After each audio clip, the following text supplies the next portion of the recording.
Welcome to Style DNA, the podcast I created to uncover the lives behind the looks of your favourite well-known faces and help unveil their style DNA.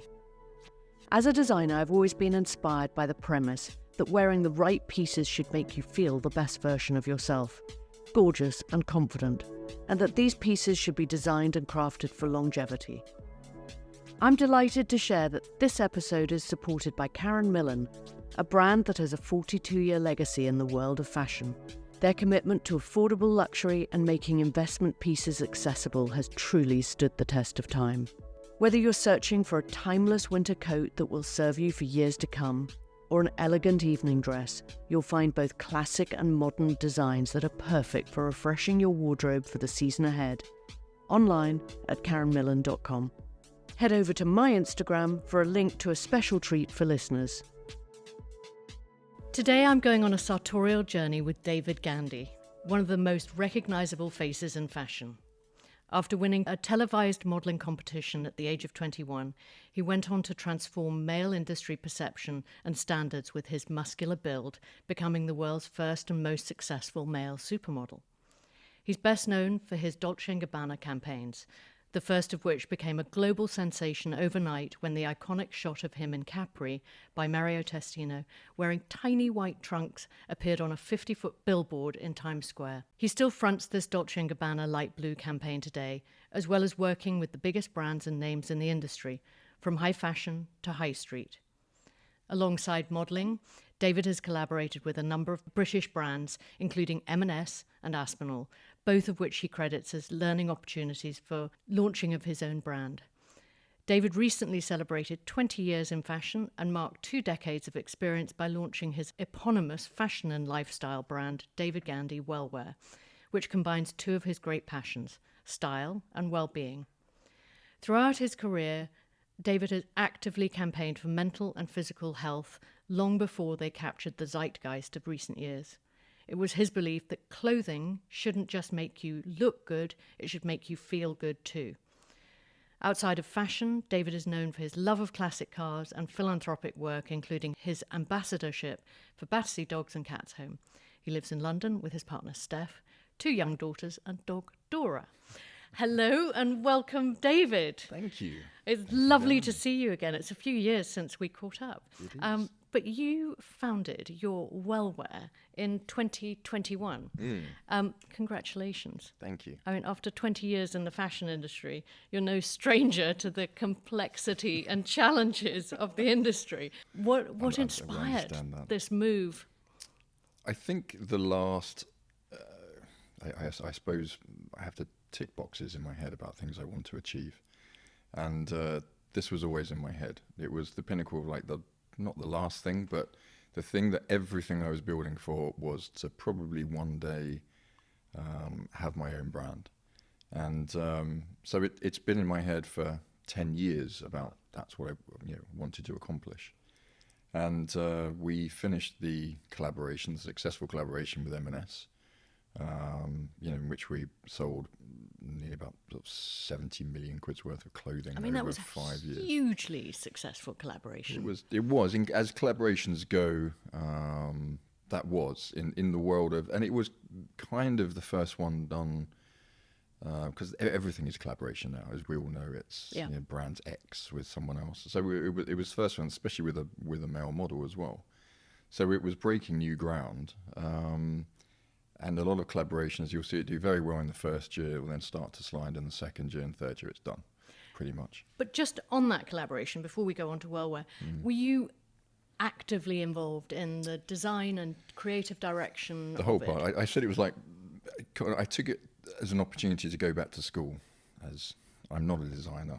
I don't know how to design clothes, materials, production, all those things, and you're expert in, and you would know how to do all those things. I don't. I always call myself the creative behind it. I have the vision in my head, what I want to create, what I think we need to create, and there's teams that go on that do that for me. So that's where we kind of started, but I needed to learn that lead times, production, all those different things. You forget, or people forget your kind of designing sometimes a year ahead Absolutely. of what people are wearing or what you predict they could be wearing.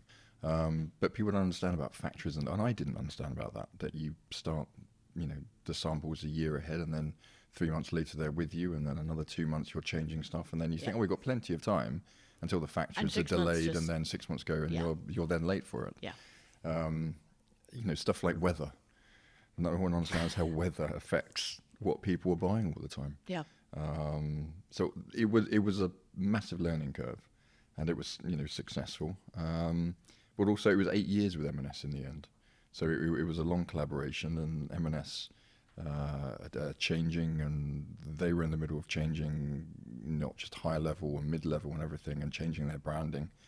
And I kind of felt we were kind of opposing in our views of where we needed to go.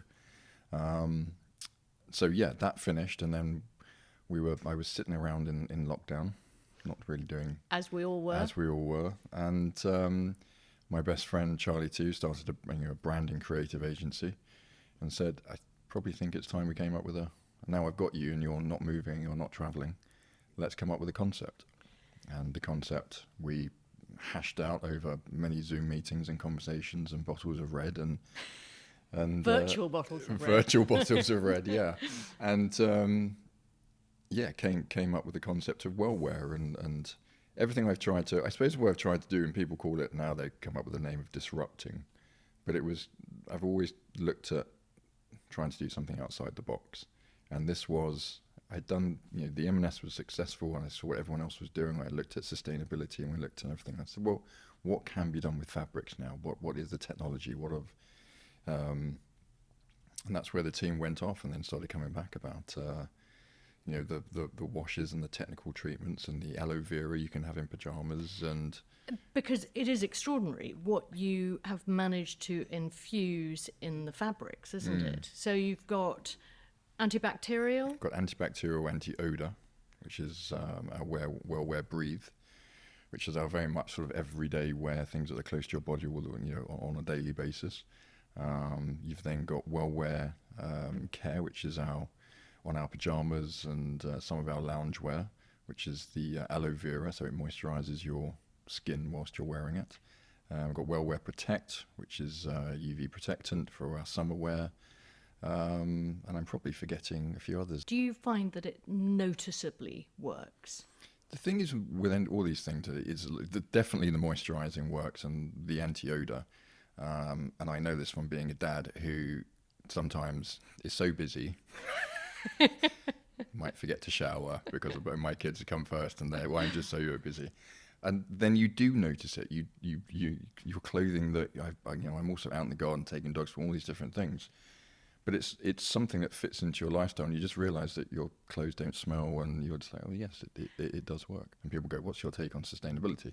And I said, well, you build clothes that last, you don't need to keep producing them. I totally agree with you on that. We should be owning these things until they fall to pieces. Absolutely. And you can own things that fall to pieces for fast fashion, but they fall to pieces in a month or 2 months. Or 2 weeks. Or 2 weeks, or after the first wash. So this was going back to the concept of wellwear, the idea of, yes, we can bring this technology and the washes into wellwear, but I also said to the team, it needs to be uber stylish. We can't forget about that. The quality needs to be, it needs to rival every luxury brand there is, and we need to sell it for an attainable price that isn't too much. And almost there was like, we can't do this in many ways, because yes, we could bring the technology, yes, we could have the luxury production and the quality, but then we're going to have to charge price. And I said, no, like at M&S, people knew what I stood for, and I always stand for, whatever I do, attainable luxury. So we finally found factories that did this in Portugal, and of course then I said, well, we also need to be very responsible about where this is being made. Because people can talk about sustainability, and they can talk about using fabrics that are sustainable, plastics out of the ocean, all these different things. But who is making it, and how is it getting to the country, and all these different things. So this is all the pinpoints. So they're all the boxes that we've ticked. And that's what I've sort of said to our customers and anyone to the brand, is we have looked at everything that we believe a brand should be responsible for. And a lot of brands aren't responsible for those things. So we've done all the hard work for you. you just kind of reap the benefits of doing everything we can. And we've tried to make it as, a t-shirt is anything from £30. But when we were looking at t-shirts, and the best t-shirts were 60, 70, 80, there are t-shirts on Net-a-Porter for £1,000, which I still don't understand to this day. So that's what we looked at, and that's where we came with the concept. Obviously, I've spent a bit of time on your Wellwear site because having lived and worked in New York in the 80s, I sort of became a white T-shirt and champion sweats aficionado. And so I've always loved that sporty, loungy aesthetic. And the one thing that struck me is, and if it hadn't been so stinking hot today, I would have been wearing Wellwear, but it struck me that you've got a fantastically unisex appeal with that brand. That was important as well, and that was something I learned from M&S. When you look at the stats of who's buying your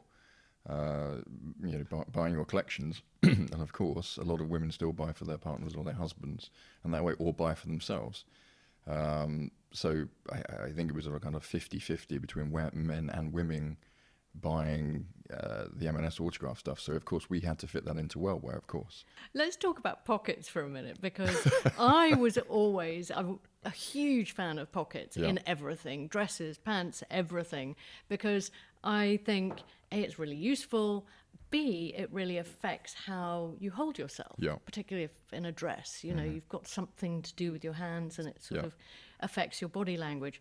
What was your inspiration with pockets? Because I've read that in Wellwear you're slightly obsessed with pockets. I'm slightly obsessed with pockets. So I say to the design team, can we fit a pocket? Can we fit pockets on the two ways? I never liked the design of the kangaroo pouch on. I always thought, just stylistically, it looked bulky when you have something in it and your hands are confined to the front, and it always looked quite weird. Secondly, when you're modelling and then some things didn't have pockets, I have no idea what to do with my hands. That's my point. Suddenly I'm very aware of these two hands that I'm not quite sure. I always need a pocket. And thirdly, it was pretty much the fact of when you're making something for men and women, but for maybe predominantly men, is that we don't carry bags, we don't have any of those things, so we need pockets constantly. It's going out with my children, I always joke, there's a unicorn or dinosaur in one, there's tissues in another, there's a chocolate bar, and you need pockets, and that was simply it. So we put pockets on the side of our sweatshirts and not in the not in the kangaroo pouch. And then we came up with other ideas as well. Just I said, well, loungewear is great, but if I want to wear them outside, I want two utilitarian pockets. So we came up with the cargo jogger, which has proved really popular as well. That's So all those piece. sort of different ideas. So what we're not trying to do is other ideas as well. I've always wanted to, but have zips, a bit like when you're swimming with our swimming short. So we came up with the concept of the swimming short because I looked at this a different way as well. A lot of people making stuff out of recycled polyester, which is great, because we both know there's only so many times you can recycle that before we are then left with plastic. Putting plastics out the ocean and making stuff with it, all great, but we are still left with the plastic at the end of the day. So then the team found a material which is a man-made polymer, but is biodegradably enhanced. So if it ends up on landfill, like we all know a lot of clothing unfortunately does, it will break down in a couple of years, not 50 years. So you're breaking that cycle immediately, and it goes into the earth and it's not damaging to it. So that's what we want to do as well. But of course, when you're making something like that or producing something, I then said, well, I'd love a zip pocket, and that has to be of metal. And then all the drawstring fastenings around have to be metal. We said, well, can't have metal on here because that's not sustainable. So of course, we get rid of all those those little things you will never probably notice. We've thought about to make it sort of as sustainable as possible at the moment. We don't call ourselves a sustainable brand. We call ourselves a responsible brand. But the devil is in the detail, isn't it? Yes, some people don't often notice that. Well, some of us do. Now, you shot to global recognition in a pair of tiny white swimming trunks. Yes. It's such an iconic and unforgettable shot. But I just thought, as I was sort of surfing through your website, were you ever tempted to put a pair of tiny white swimming trunks into Wellwear just for the humour of it?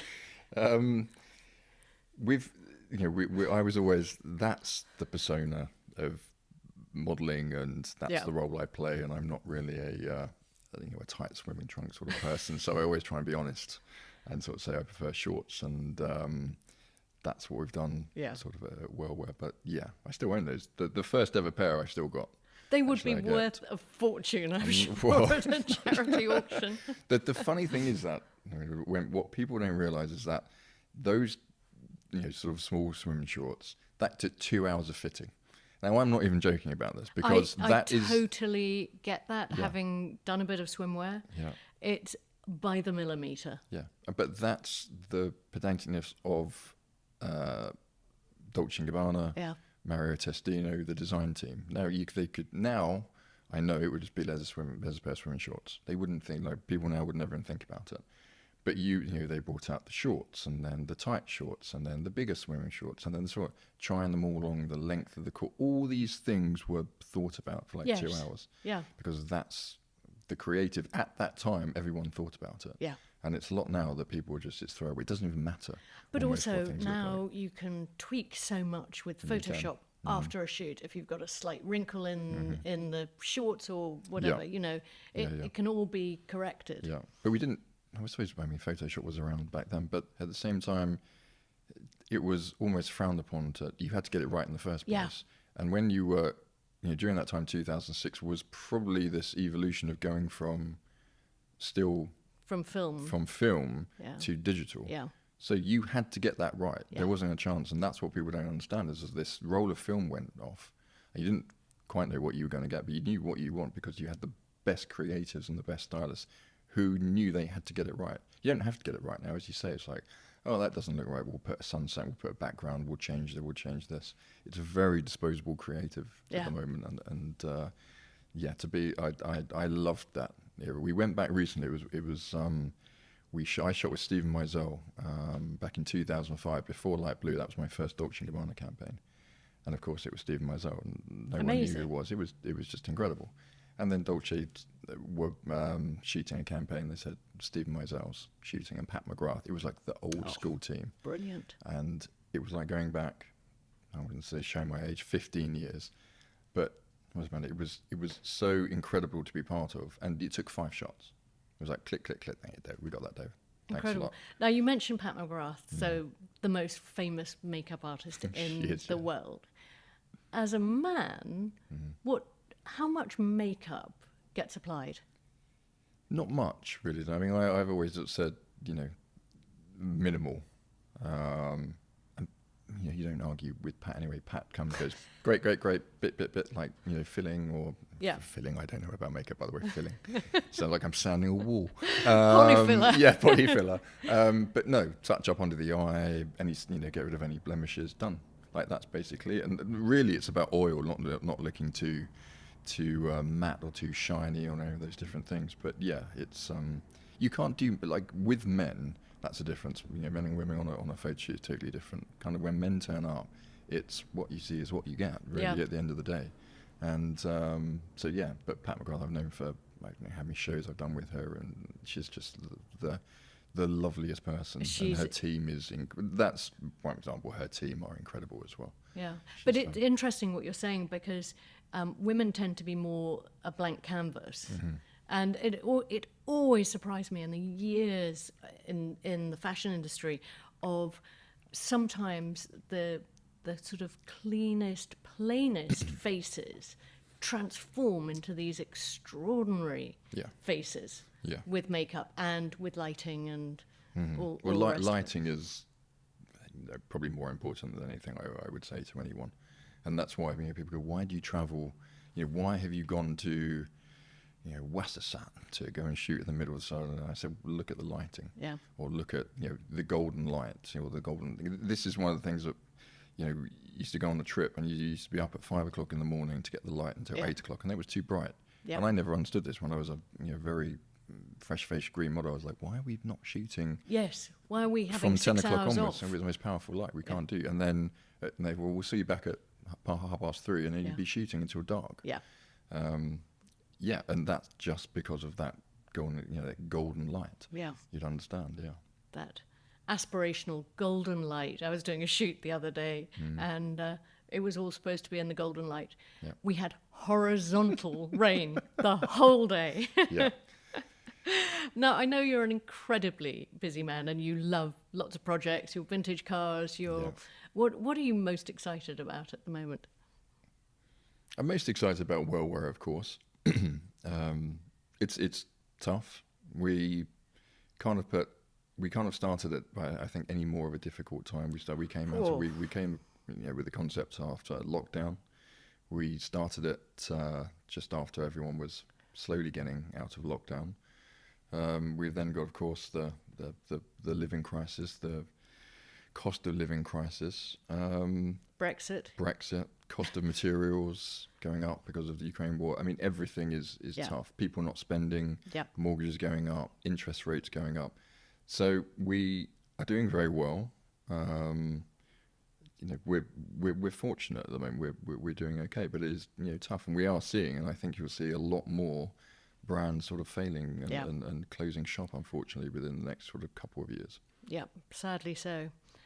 But today we're going on a style journey together, and I just wondered how you decided what you were going to put on to wear today. It was sunny, so which is very rare for London, because I feel like I've still been in jeans and sort of spring and autumn stuff, those sort of stuff. After wearing, we came back, we were very lucky to have a few weeks in Greece, and we came back and I was back in sweats again as we came back to the UK. So I put today, because it's quite warm, I'm fully in Wellwear. So this is our easy cotton pants, which is I kind of living, I have to say, because they're so comfortable. This is our concept of a chino, but not a jogger, but an easy chino, very easy to put on, still stylish with its pleats, slightly cropped for summer, and then a linen cotton blend, the t-shirt, which we built for summer, which we made for summer as well, which of course linen for hot weather and summer. The shoes are Edward Greens. Any temptation to go into shoes ultimately? Not as of yet. Not something I know much about, if I have to say. Complicated. As is complicated. Swimwear I did. Swimwear I got to, this was the thing as well, like M&S, another thing I learned was, I said, wouldn't it be brilliant if we could, we had real success with our swim shorts at the M&S, and then do the children's version, so that the dads could have the smaller version. I have to say, I do love that. I love it. Until you understand the complications of making children's clothing. And that was coming up more expensive than built. And I was like, I don't understand. It's less material, it's less production. And then the number of sizes you have to stock. The number of sizes, and then everything has to be scanned for metal. Yep.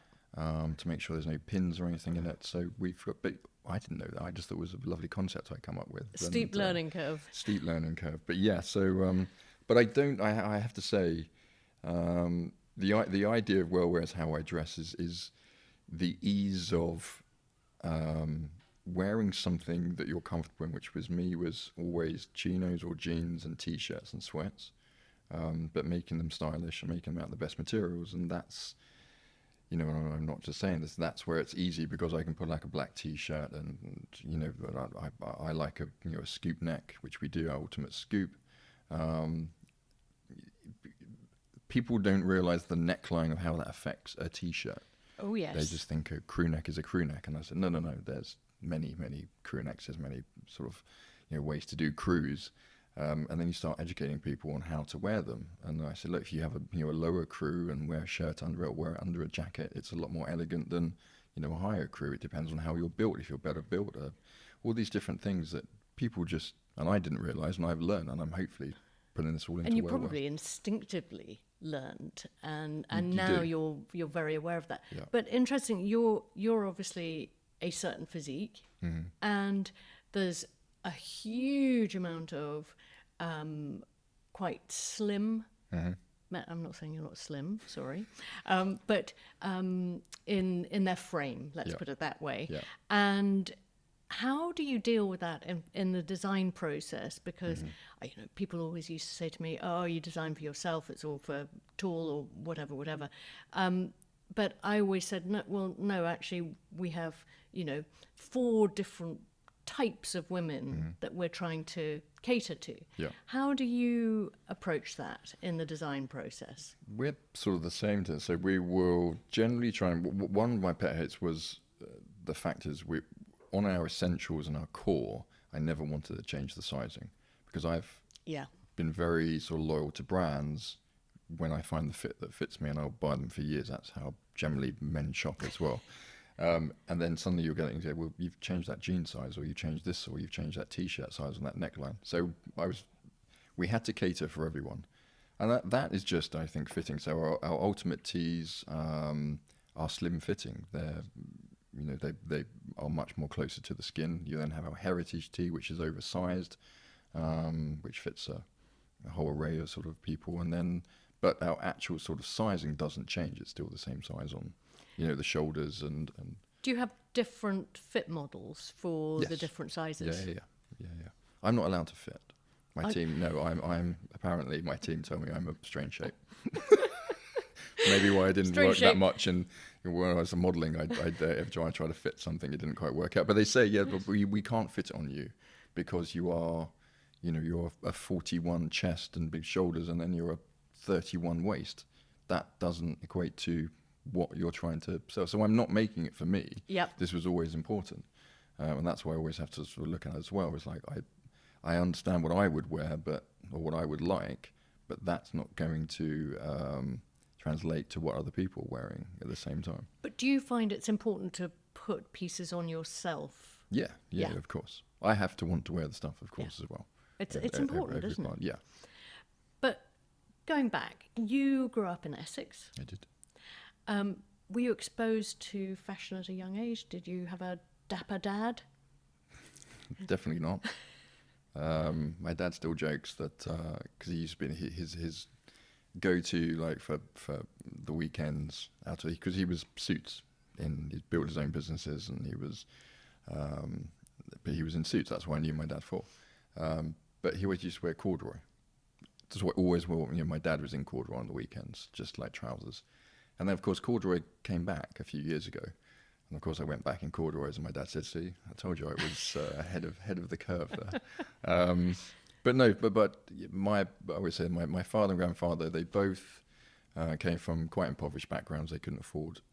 They taught me to look after stuff, polish your shoes. I've taught my daughter will say, "Daddy, can we go and polish your shoes?" I used to love doing that with my father. Every Saturday morning, it was a ritual. I mean, my shoes are a completely different colour than they should be, but that's not the point. But like Belushi, you're getting that sort of patina.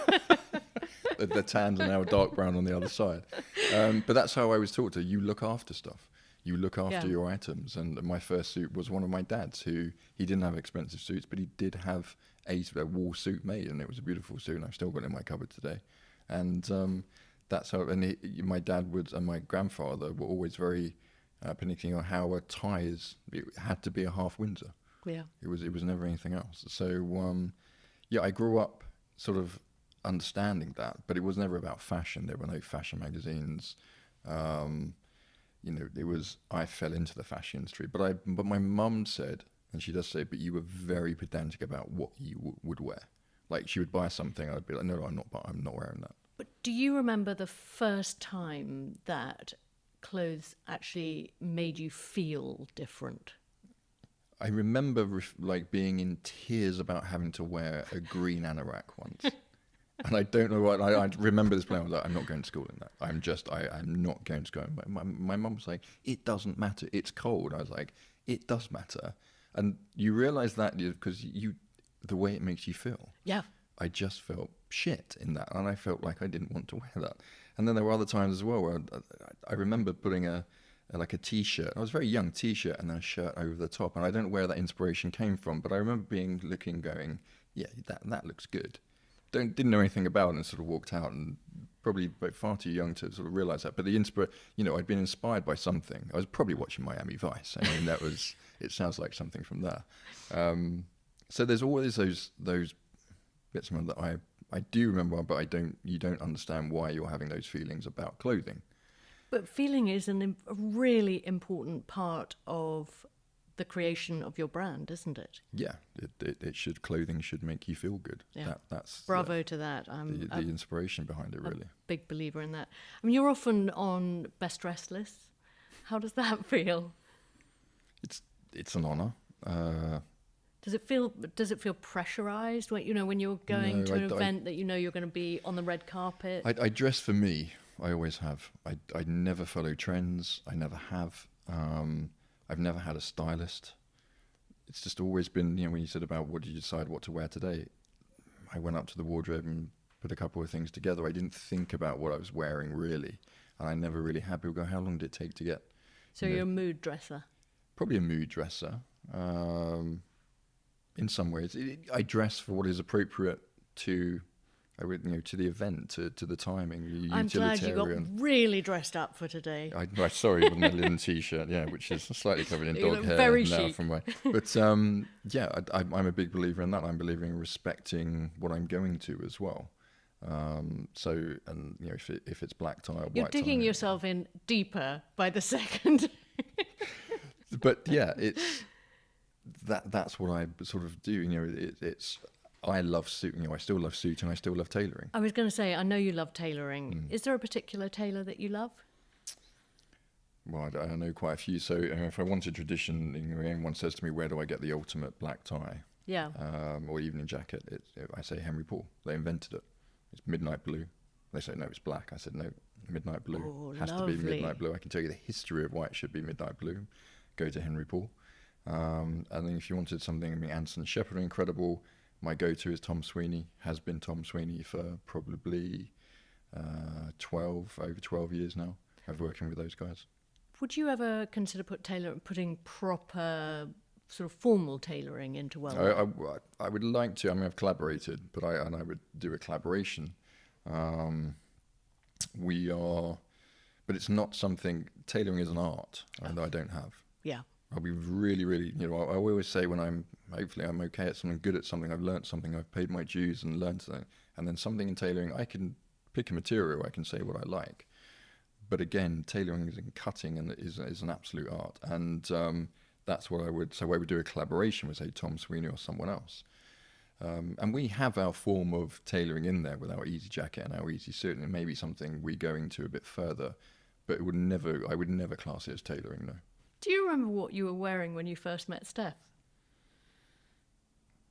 I can't remember, but I'm probably going to put 99% sure it's probably a pair of jeans and a black t-shirt. Does she have a strong opinion on your sense of style? No. And you hers? No. Individuals. We, of course, she does ask mine, I have to say. But there's a difference between how of course, we go out.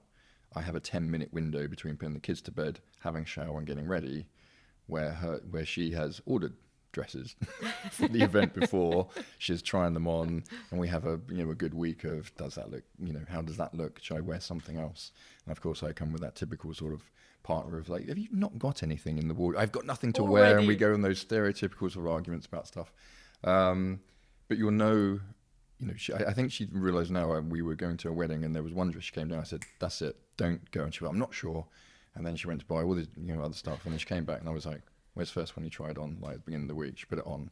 And a few other people were here. And then and she said, what do you think? And they went, oh my God, that's stunning. I was like, I kind of do know a little bit about it. And then know what you all look the good rest can go back, darling, can't they? Yes, they are. They can all. Which, and so she asked my opinion on stuff. Of course, the time she sees me, of course, of what I'm wearing, if we go out together or we go into an event, is I'm already in the car waiting what I'm wearing. So she goes, that looks nice. That's a nice suit. You've mentioned your two daughters, but have being a dad changed your sense of style? I don't get to wear my suits much anymore because of the change of lifestyle as much as I do, and I don't go to events as much anymore. And I don't travel as much anymore because my life pretty much is dominated by them, and that's the way I want it to be. Yeah, my whole life has changed. I mean, last week amongst sort of like we were moving to bigger offices to Wellwear. We were moving furniture. I had my parents' 50th wedding anniversary. We were hosting 40 people. I had ordered 400 plants for the garden. that I was going to do myself, that I did do myself. Things change. Would you say you have a style icon? Probably not one person. I can say I take inspiration from lots of people. We talk about the T-shirt, and I always, the humble black T-shirt or humble white T-shirt. And then I always say, if you go and look at pictures of Steve McQueen, Paul Newman, Marlon Brando, all these different people, what are they in? T-shirts.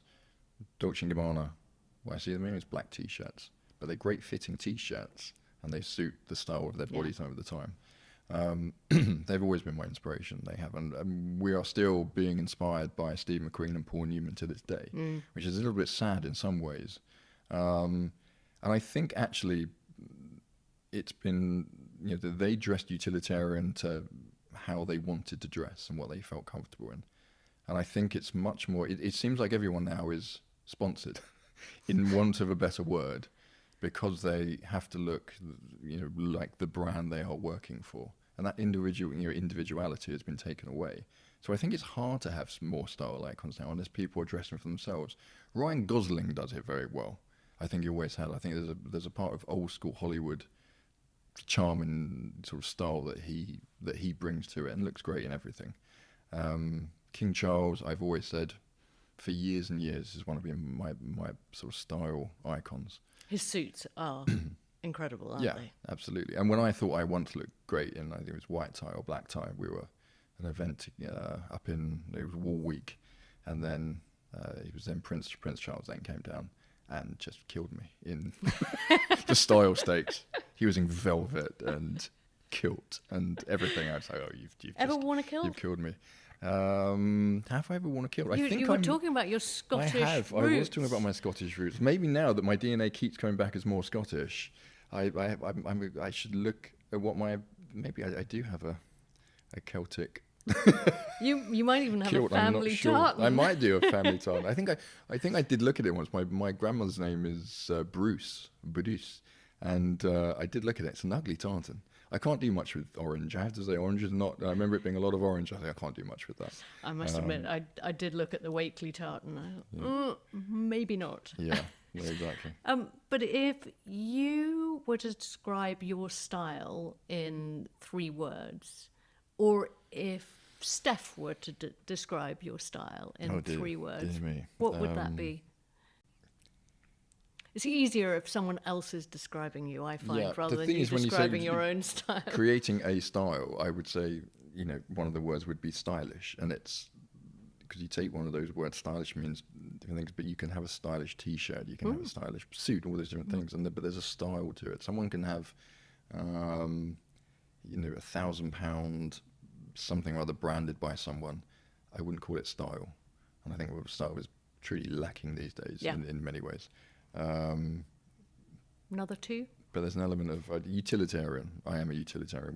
But my idea of utilitarian as well is whatever if I'm driving, if I'm taking the kids out there, or if I'm on I'm thinking ahead of that utilitarian, what do I need for that day?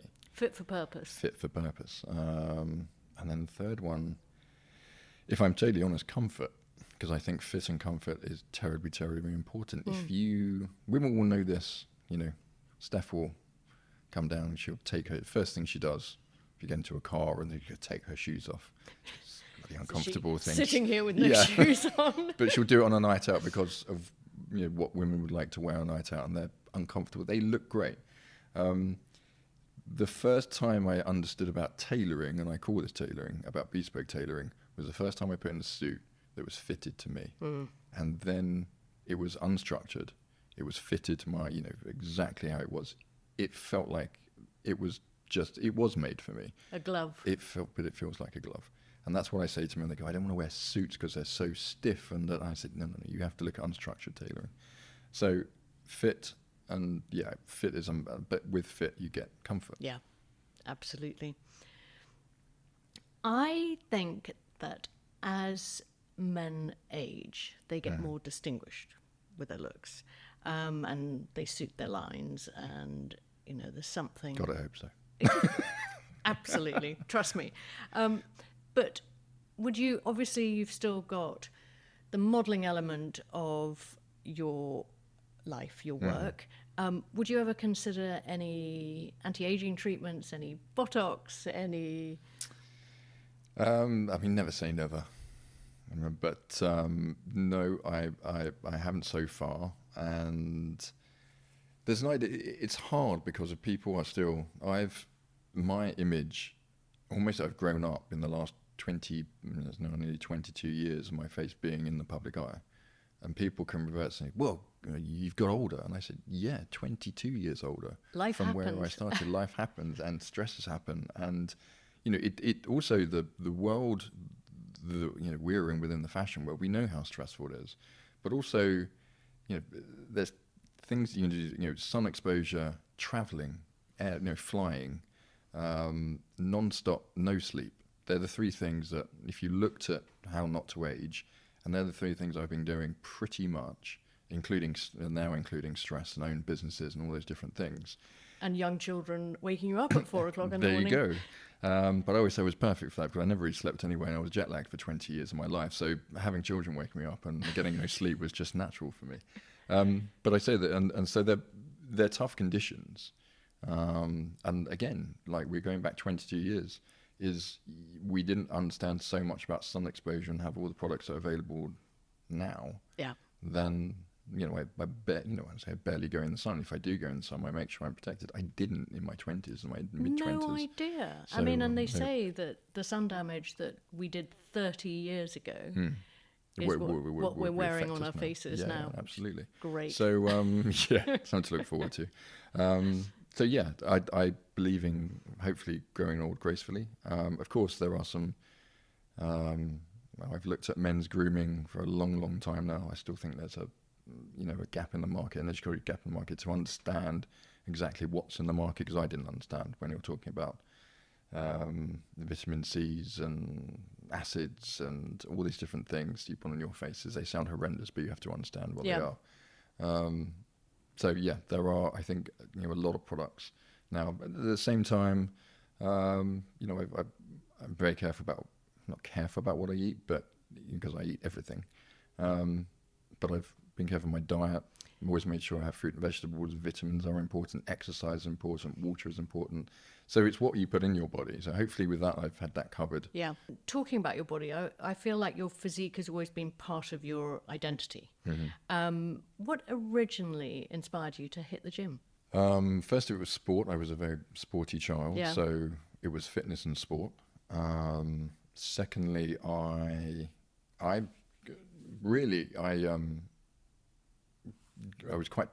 a little bit chubby when I was sort of about 14 to 17.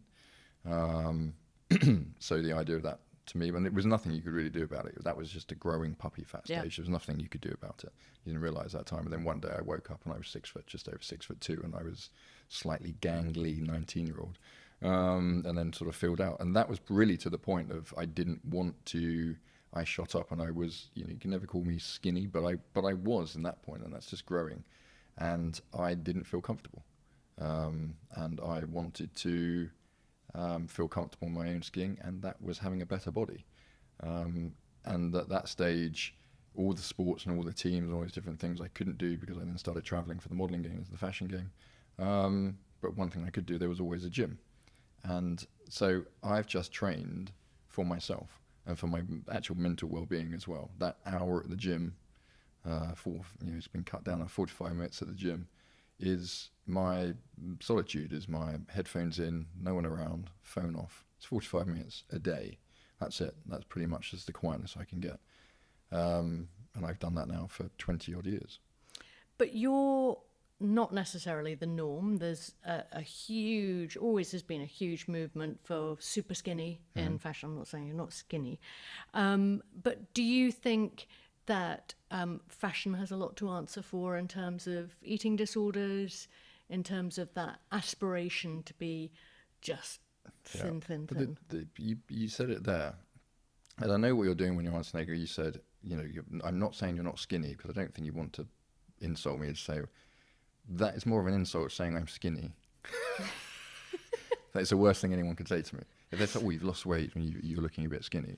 I hate that, and that's just life. I actually need to consume because of my size and because of I don't You stop. must burn through about shed 3,500 calories, 4,000, which I can't do a lot of the time. So my biggest problem, that sounds, it sounds awful sometimes, but I just have to keep eating and eating and eating because of the exercise and the training and just life. I do not stop from 7 o'clock in the morning until 1 o'clock in the morning. But I know that, over the years,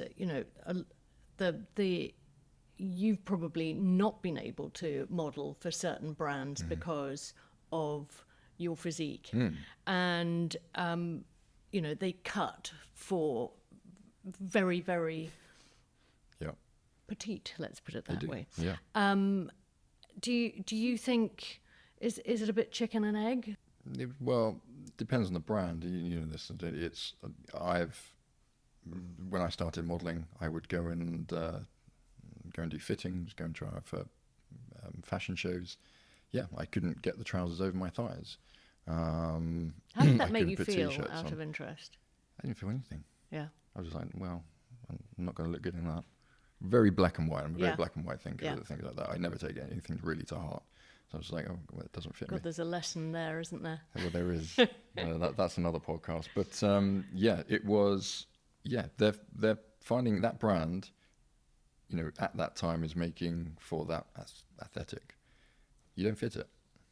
That's all there is. Yeah. There's other models in the game that will. And if you put those skinny models and they go and try and model for Ralph Lauren, won't work. Yeah. They just, the clothing will look pretty awful. But yeah, I've been pulled off, but I won't mention any names. Like even times when after Light Blue I became bigger, than other brands would then sort of go for a show, and they pulled me off a couple of times, like literally before walking on a catwalk, going, it just doesn't fit, does it? And I said no. So next time we work together, you can either have clothes that you made to fit me, or we don't work together. And they were the idea of it. But yes, I never quite understood the sample sizes, because I always, we make wellwear for, we say probably the man on the street. And when you are working, for certain brands, you are going, well, who is wearing this? Because I'm not an abnormal size, or I'm a little bigger now, but I'm probably more of a representative than the skinny person, the androgynous person that was the fashion at the time. But these things all change. They all come back, and as we know, it's circling. It's a fashion is in a circle. It is circular, isn't it? Let's just talk for a moment about wardrobe secrets. Do you feel you've got an excessive amount of anything in your wardrobe? Suits. And I can't get rid of them. I've tried. Guilt- We moved house. Recently, we've renovated a house, and there is our wardrobe, our dressing room, and then there is another dressing room in another room with my suits in as well. Good. And I've tried to.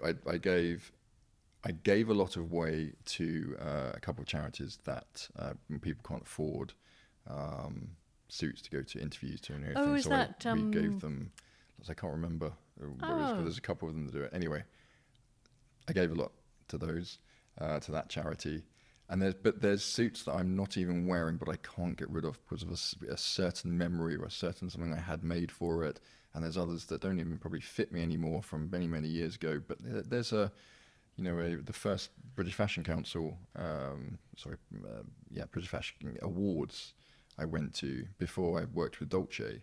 I knew I needed something special, and I went out and I didn't have much money at the time, but I spent it on a velvet brown Dolce & Gabbana tuxedo. And I, of course, can never, ever get rid of that tuxedo. So that's in there. So there's a bit of history behind it. I was going and to say, suiting. what is the most sort of precious piece in your wardrobe? That is probably one of the pieces. Because Other than your white trunks, of course. Yeah, I don't know if and it was weird. And I know Stefano Gabbana once, I was wearing that. They didn't, and they said, could you come to a Dolce event? And I put that on.